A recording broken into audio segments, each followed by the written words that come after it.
The purpose of Wealth Talk is to educate, inform, and hopefully entertain you on the subject of building your wealth.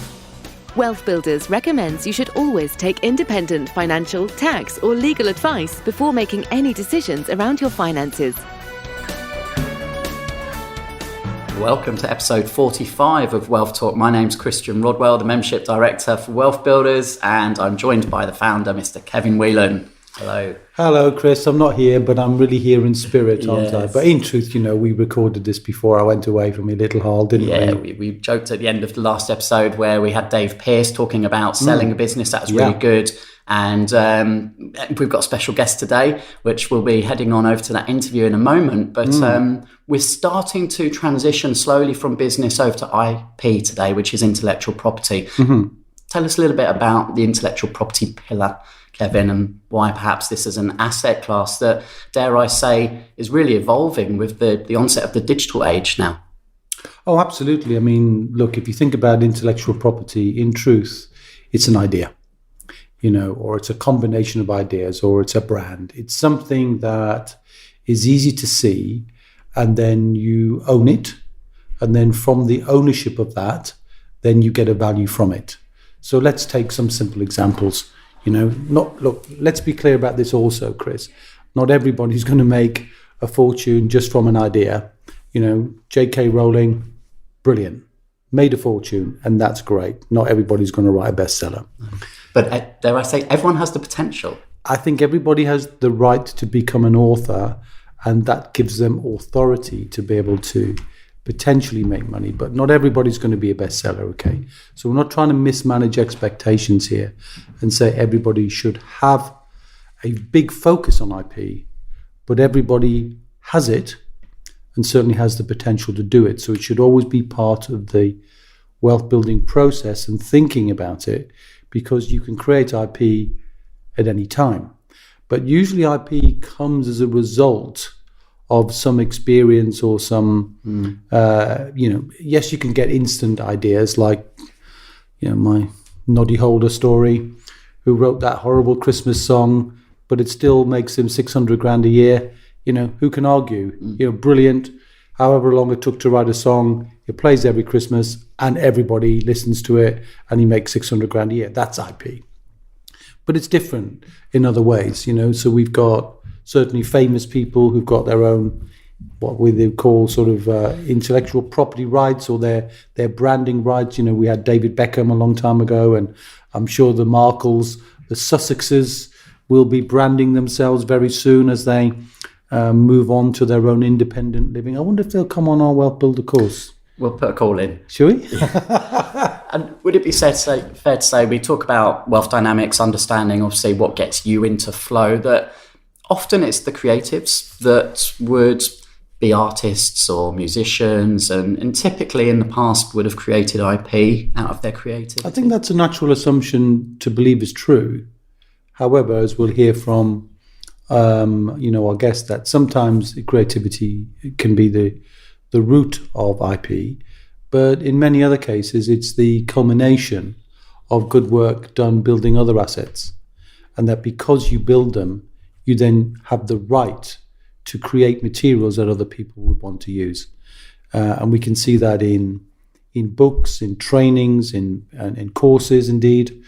We also see it in licenses and franchises, a whole range of things that we could get into the depth of, and maybe over the course of some podcasts, Chris, we'll dip into that.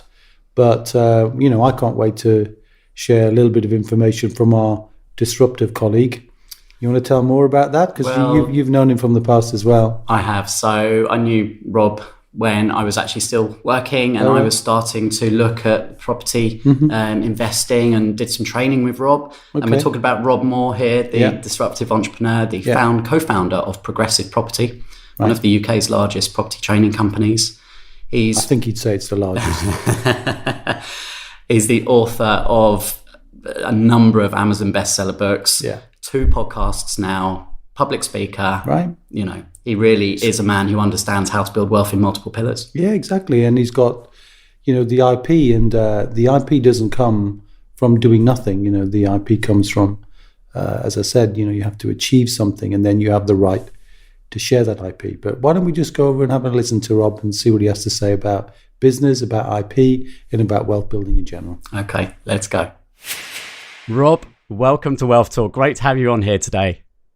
My pleasure. I'm excited. I'm all yours. Yeah, so Rob, we've obviously talked about the WealthBuilders model quickly there, and understanding that wealth is built on multiple pillars, and we have the 7 pillars of wealth model at WealthBuilders. And through the last few months of Wealth Talk, we've been moving through in sequential order, talking about how to generate recurring income from your home, from pensions, from property. And we're now just moving out of business and into intellectual property. And if there's one man who understands how to generate wealth in multiple pillars, Rob, I think it's your good self. So it's wonderful. And I'd love to just kind of take a little bit of a step back and look at how you've maybe used multiple pillars, because I know your story well, Rob, and I'll ask you to maybe just share a very little bit, because I'm sure most of our listeners will know you already as well. But I guess the first pillar it all kicked off with for you in terms of wealth building was perhaps the joint venture pillar. Would that be correct? Yeah. So I tried for a few years, maybe between my late teens and mid-20s, a few different businesses. Really, I was more self-employed to try and, be successful and make some money. Art, pub landlord, architect, and they never really worked out for me. And I think it was because I didn't really understand what a business was. I understood, having a passion or something creative, but I didn't understand how to turn it into a business. And on December the 15th, 2005, my dad had a nervous breakdown in the pub that I was working in. I worked in my dad's pub. I was very reliant on my family for money. And I got myself kind of into a fair bit of debt, financially and kind of emotionally lost, directionless. And then when my dad had his nervous breakdown, this was in front of all the customers in his pub, I had this moment of shame, but also clarity, in that I felt very embarrassed and a huge amount of guilt that my dad had raised me to be an entrepreneur, but I'd never really done anything with it. And I'd never been independent. And I'd always relied on safer options, like, going through the conventional school and uni system, or working in my mum and dad's pub because it was safe and easy and comfortable. And I guess I built up this fear of taking any risk, of doing something different. But I knew that my life, I was only 25, 26 when I got this realization, and some people are 46 and 66 when they get this. So I was very grateful I got it quite early in my life.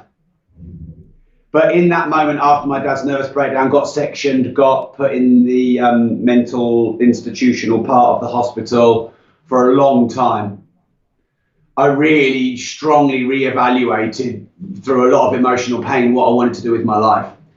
And I didn't know what it was at all, Christian. I had no idea. And a lot of people are looking to get perfect before they start. Well, I had no idea. But because I had this huge pain driver, I just put myself out there and started exploring and listening to people for a change. And one of the things that was a bit serendipitous, which led to my joint venture, Christian, was that an art gallery in Peterborough, which was one of the few places where my art was exhibited that actually sold any of my work. The gallery owner was sort of a little bit of I didn't know what mentors were back then, but he'd become a bit of a mentor. He's in his 50s, a bit more life experience than me, and he was just giving me some support and guidance. And he kept saying to me, Rob, you need to get into property, you need to get into property, you need to get into property. And of course I was like, I'm skint, I'm an artist, I don't like rich people, I listen to Rage Against the Machine, I'm a fuck the system kind of guy, and I just dismissed it all. And then that next week, after the December the 15th, when I'd had my kind of really rude awakening, if you like, I said to Mike, tell me about these property events I'm in. And he told me about one of them. It was a local one in Peterborough in the Holiday Inn, and I went. And at the end of that meeting, I met Mark Homer, who is my, still to this day, JV partner. In fact, we're going down to London today to see our accountant together. And we've bought hundreds of properties together, and we've built Progressive, the UK's largest property training business together. So that is one big joint venture. It's a joint venture of property portfolio where we own, co-own and manage our hundreds of properties together. It's a joint venture in the companies, the training companies, Progressive Property, Progressive Success, which do 8 figures a year in revenue. It's a joint venture in all the books that we've written, because we've written lots of books between us. And so property and joint ventures, and then leading into training and information, probably been the 3 most successful wealth building strategies for me. And that's how we get here to this day. Yeah. So our focus today, Rob, is obviously on the business and the IP pillar in particular. So I was doing a little bit of research, trying to go back to the first book, and was that 2008, or was there anything before that? No, you're right. It was 2008 when we launched Property Investing Secrets, or it had a different name back then. And that was my first move into information or intellectual property. And we launched that book, and it did surprisingly well. We self-published. I had no idea how to do it, but again, I'm pretty good at starting now and getting perfect later. And then when that book did quite well, we actually did a couple of joint ventures. I remember a chap called Chris Howard, who had a big events training business back then. And I agreed to do a little bit of promotion for his company and do some testimonials on his stage, because his courses have been really good for me. And in return, he sent an email out to his database offering our book, and we sold thousands. And it was like, wow. And that really kickstarted. So that was another joint venture, Christian. But yeah, after that happened, that book went out and we sold thousands, and I expected to sell tens of copies, not thousands. And we had all this demand. And so we did our very first property investing masterclass in 2008 off the back of the book. And then we built a mentoring and masterminding off the back of the course. And of course, now we do 850 training days a year. And myself, Mark, and our trainers have written dozens of books. So it's just grown since then. I know you're mentoring a lot of people, Rob. Who do you recommend, or when would you recommend someone look at creating some intellectual property around their personal brand or around their business, or even if they're working, perhaps they can still create some IP inside a job as well. So to help people start thinking about the first steps of generating income from intellectual property. Yeah, so this is a good question, and I think the answer is balance. And I just want to make this known up front. There are a few people out there that are teaching stuff that they've been doing for not very long and haven't got that much experience in it. And maybe therefore their advice is not that sound, or, they have to overinflate what it is that they do because they know that information and training-based revenue is a good business model. On the other side of it, we all have to start somewhere. And if you don't start and you wait until you've got 30 years experience in your industry before you have a training model or mastermind or a mentorship or a consultancy, well, how are you ever going to build a business? So I believe the balance is somewhere in the middle. So why don't you start with something you're already experienced in? Now, it might not be what you want to move into, but you might have 10 or 20 years in corporate experience. You may be brilliant at something that you've done as a passion for 20 years and never really thought about monetizing it in any way. But I think it's always wise to start with experience you've already got. And I'm working with someone at the moment who is a very, very, very successful ice skater. And she's looking at doing leadership training. And I said, well, you bring in all the experience of decades of seriously high-level competition ice skating and try and make something quite unique. Because look, let's use leadership as the example. There's such demand for leadership training. And yeah, there's a lot of leadership training. And yeah, there are people who've been genuine leaders for 30 or 40 years. But you can have leadership in many different areas. It could be in sports. It could be in corporate. It could be in mindset and personal development. It could be in the army. I was talking to someone giving them some consultancy who's 4 weeks away from leaving the army, and he's looking at building an information business to help people transition out of the army and use his leadership skills from the army. And I think that that's really smart. And he can use all their experience to create a product and a service that leverages that experience, but also maybe create something a bit new. Now, if you're going into something completely new, then you want to build some experience first. So just to make this really clear, Christian, I did not start teaching property until Mark and I had bought well over 50. And there are some people that are teaching property who've bought well under 5. And again, I'm not a critic, and I'm not going to say to people that you should not start. But if you've got under 5 properties, your training should be how to buy your first buy-to-let. Now, that actually would be a good training course for people who want to buy their first buy-to-let. Because sometimes people who've got 100 buy-to-lets, someone who wants to buy one, that's a bit scary or a bit too far ahead. I mean, Progressive have trained many of the other trainers in the property training business, yet people go to them, not us, and they've got a lot less experience. But I think they do that because they've got less experience. So you only have to have the experience above, and not, it doesn't have to be 10 levels above, 1 or 2 levels above the people that you're teaching. But just be clear about who you're teaching and what your niche is. If you've got 5 buy-to-lets, teach people how to get their first buy-to-let, how to transition from relying on a pension to starting your property portfolio, or have a training business or a book called Start Your Property Portfolio. If you've got 100 properties, it's build a 100 property portfolio. If you've got an empire, it's called How to Build an Empire. And there's a space for all of us, as long as we leverage our previous experience, we create our ideal niche, we don't over or under inflate what we can do. We start now and then we develop as we go. And you've referred to the word leverage twice there, Rob. And of course, when it comes to building wealth, you have to use leverage. And intellectual leverage, as you just said there, is a great place for someone to begin. Talk about life leverage, Rob, because I know was another very successful book of yours. What are some of the concepts in there that would be useful for someone listening to Wealth Talk to understand about leverage? Okay, so leverage is about getting more done in less of your own personal time. It's about outsourcing the tasks and the roles that you don't enjoy or you're not good at or cause you stress or bottleneck you from really growing and doing what you should be doing for your organization of one or many. It's about leading rather than doing. It's about vision and strategy rather than tasks and to-do lists. It's about building a team, whether it's outsourced or insourced. It's about thinking, who can I get to do this who's better than me, instead of how do I get this done?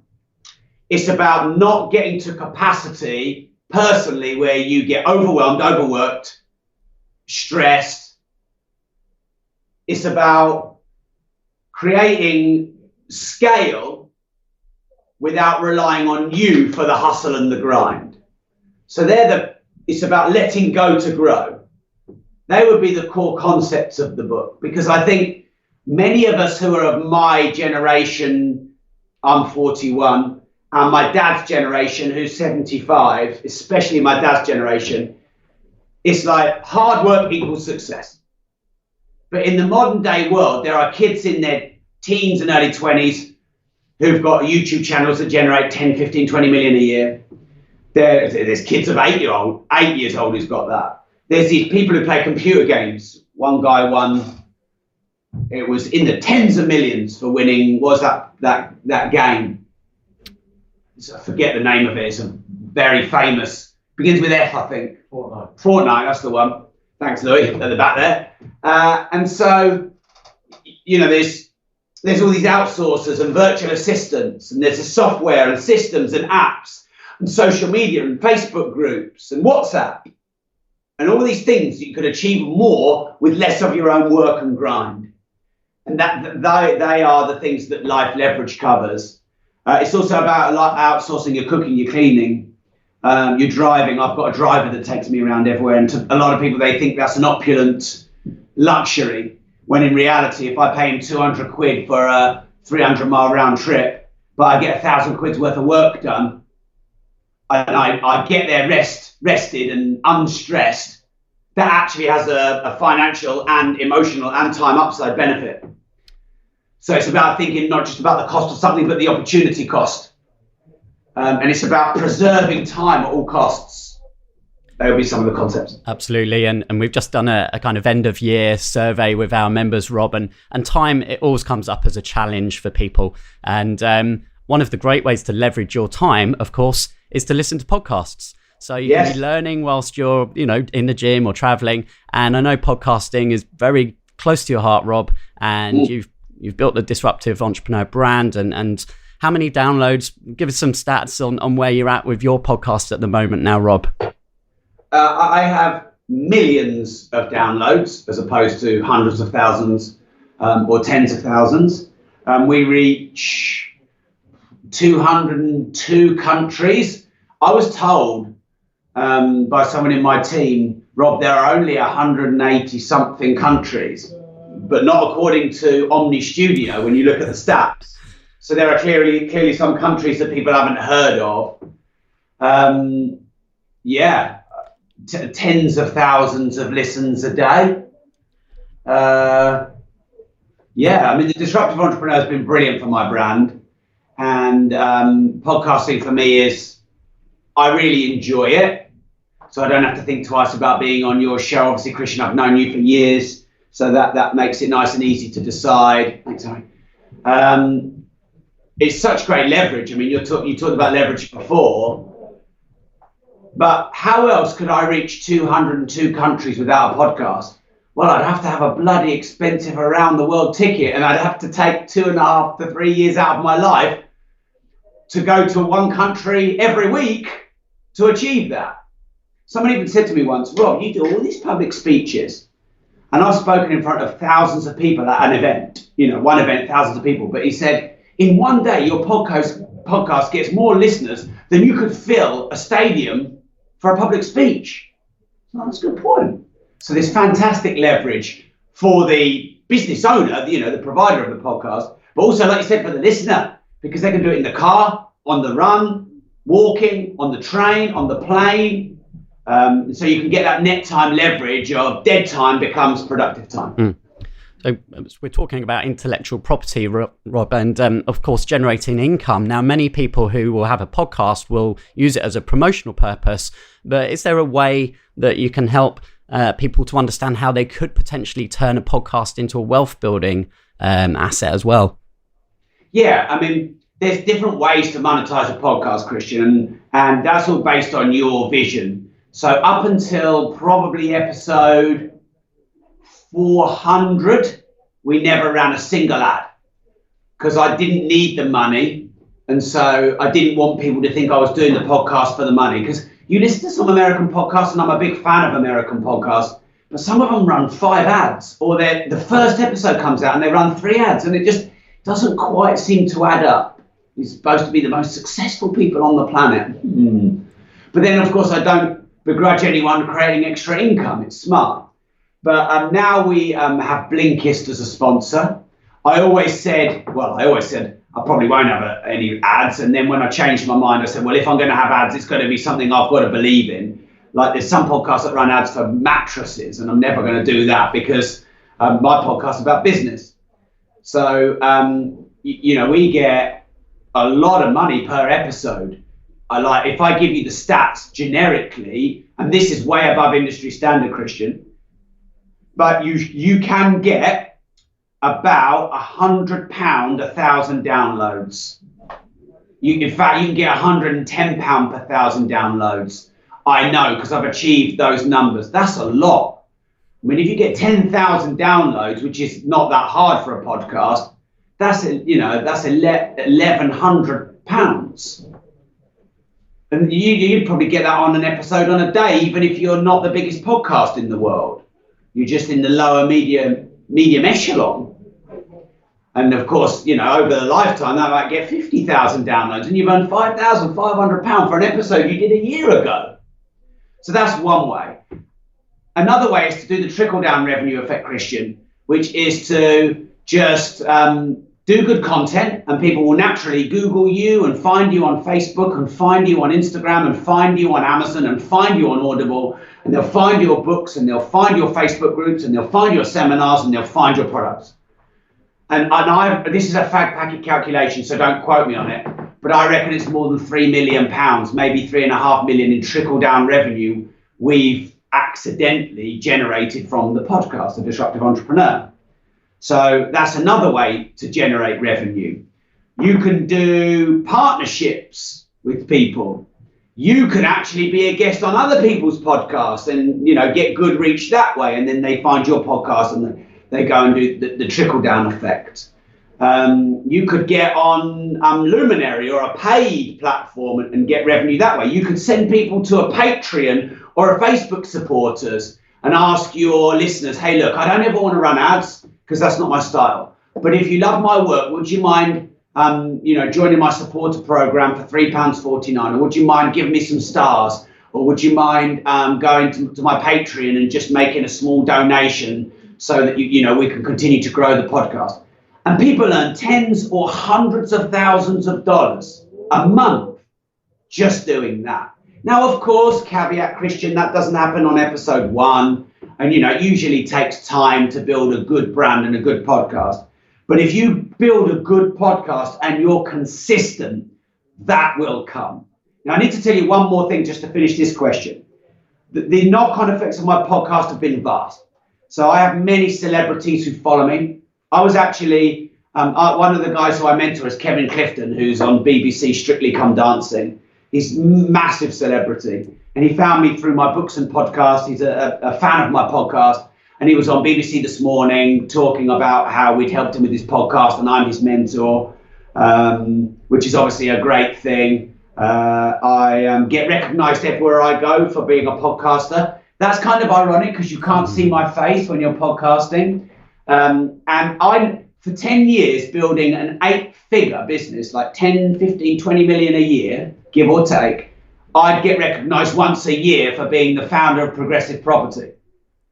But if I'm in Dubai Airport or if I'm Peterborough walking down my local street, I always get pulled up and recognised. And it's always my podcast. I was at the Liverpool Man U game yesterday, Christian. Get this for the power of a podcast. Because bear in mind, I'm not a celebrity in the conventional sense.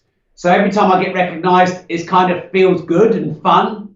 And I don't have to sit there like I sign the odd book and do the odd selfie, but I don't have to do it for hours like Tom Cruise.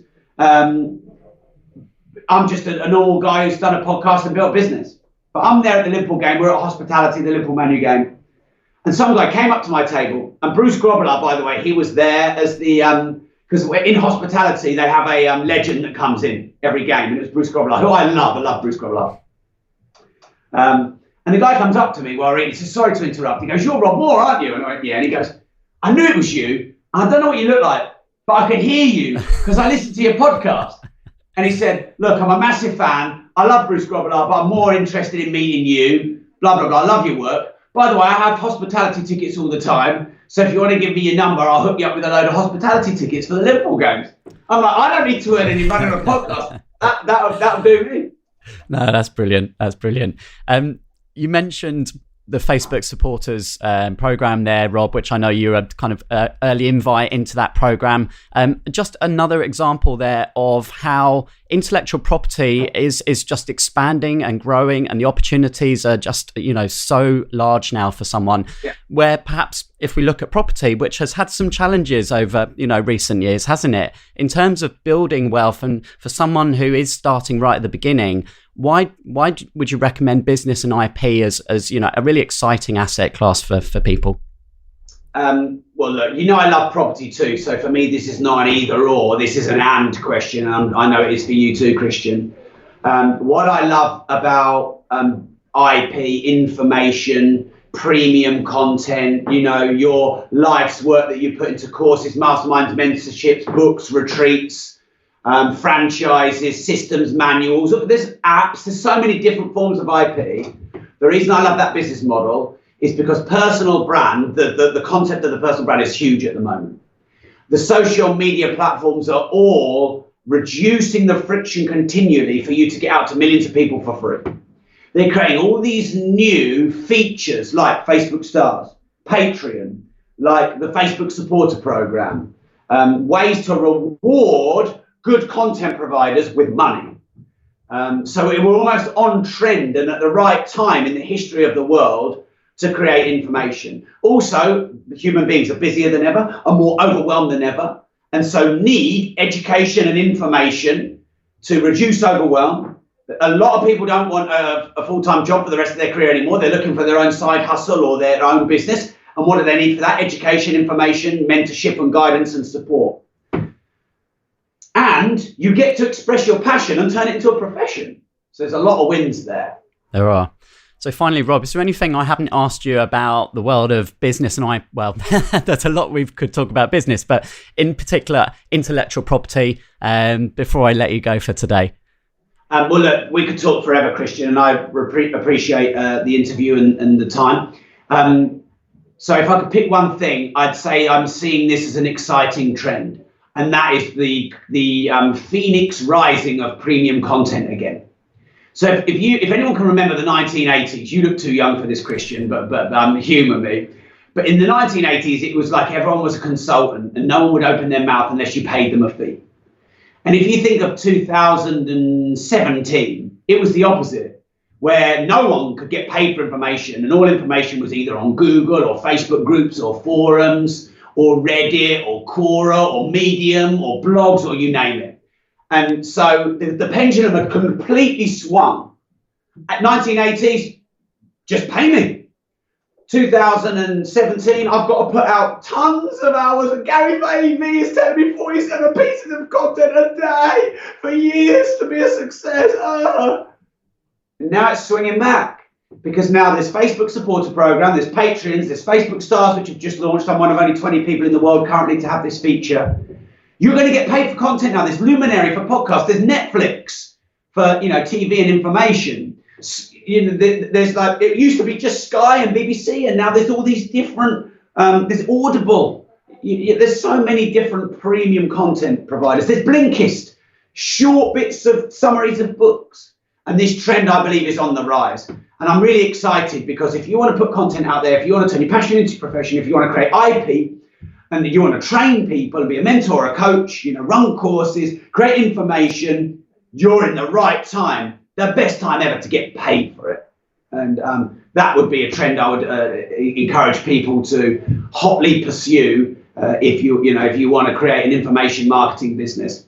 And by the way, the information-based business for me is the most fun part. Doing podcasts, writing courses, teaching people, mentoring people, doing public speeches, meeting celebrities. I mean, I get paid for that, and that's like a pinch yourself. I actually get paid for that moment, so that's also an added thing for me. Now, it's not for everyone, So if you're an introvert, none of this is good for me. Well, that's not true. If you're an introvert, do podcasts because no one sees your face, so you're all good. Rob, I've really enjoyed speaking with you as always today. Thanks so much for sharing, obviously, all of your experience and insights for everyone listening. And take care. We'll catch up again soon, I'm sure. Thanks, Christian. Cheers. Okay, so I hope you enjoyed that interview with Rob there. And I think there's a reason why he's a world record holder for public speaking, isn't there? But he wants to give great content, though, doesn't he? He sure does. And you can't take anything away from the success, and you can't take anything away from his desire and willingness to share. Obviously, uniquely in his own way, but that's what makes Rob Rob. Yeah, it was interesting to hear the journey of building wealth through different pillars, with his partnership with Mark Homer, leveraging that relationship there. We talk about leverage a lot when it comes to building wealth. And I think there was multiple ways that Rob has demonstrated that. Yeah, leveraging a relationship is always a key thing. And from their perspective, look, I know them both and they're very opposites. Okay, so different wealth dynamics. So, we've talked in the past about people trying to make connections with different wealth dynamics, and we've explained a formula for doing that, or if we haven't, we can easily do that. So they are opposites, and they're a great fit, and they've done great things together. But the thing about IP in Rob's case, and I think in general it's true, is that it's almost like it's a journey of gears. If you imagine a set of gears and you're going to faster and smoother gears. So you start off, in any sense, when you're building your wealth, looking at your return on investment. And then as you get a return on the investment, you're measuring the result. Then in due course, you turn the wheel. So you do it again, because you don't get wealthy by one turn of the wheel generally. Well, unless you write a bestseller, but we know most people don't do that. So they're building cash flow. And then that's return on their impetus. So they're doing more. And then when you do more, other people invest in you, whether it's if you're a property investor, developer, other people invest in your projects, or whether it's other people like a team are investing their time with you. You're attracting people, and that's a return on investor. And then you start to compound these things, and then you move from there to having the authority to write, to teach, and to share, because you've demonstrated a track record. Yeah. Because you've changed gears several times. And then that gives you return on IP. So ROI, return on IP. And this whole process is just a natural extension. And by the way, if you want to go a little bit further, Chris, which we will do at some point, is return on inheritance. What you're doing is then you teach all this stuff, not just to others, but you have to preserve and protect that IP for the next generation, the generation after that. So this is a natural process that Rob described very ably. Yeah. And I think so. Don't think you don't have IP. You have IP. You haven't earned the right to share it yet. So every time you do something, every time you move in your wealth building journey, which is why movement is the key. Drifting is not movement. Movement is doing something. Stick it on your wall chart. Do it every month. Measure what you're doing. The moving transforms you. And when it transforms you, you get distinctions. When you get distinctions, you can share those. And when you share those, you're starting to build your IP. And actually, just interesting, which might be useful to share, bumped into one of our ex-students, Bronwyn. Oh, yes. Yes. At the SAS Alliance event in London. Yes, in London. And she proudly reached into her bag and showed me her new book. Doesn't it look good? It looks great, doesn't it? Yeah. And so she's got IP. So it's not just people like Rob, and Bronwyn's done a great job, but she's not trying to create a multi-million-pound business. She's bringing great value and great knowledge, and she's such a lovely sharer. I think probably at some point, Chris, we should give her a little bit of a plug, because it's the IP section. So why not let her tell her story in a slightly underplayed way compared to, say, Rob, but nonetheless very valuable. It might be a good episode, actually, to bring in 2 or 3 guests who have written books and share how they've gone through that process. And I think that would be great. Yeah, that's really good. And in fact, one of Rob's books, you're talking about return on impetus, is start now, get perfect later. Right. It's just take that first step. I think he said that a lot. A lot of people want to do that. And, I talk about people want to have all the lights of the traffic lights are green before they even leave their drive, and you can't do that. But that's a great way of framing it. Start now, get perfect later. So I think that's a good place to end the podcast, Chris. Yeah, that's great. So thanks, Kevin, and thanks again to Rob Moore for the interview today. And we'll see you all on the next episode of Wealth Talk. Cheers now. See ya. We hope you enjoyed today's episode. Don't forget that we are constantly updating our resources inside the WealthBuilders membership site to help you create, build, and protect your wealth. Head over to wealthbuilders.co.uk/membership right now for free access. That's wealthbuilders.co.uk/membership.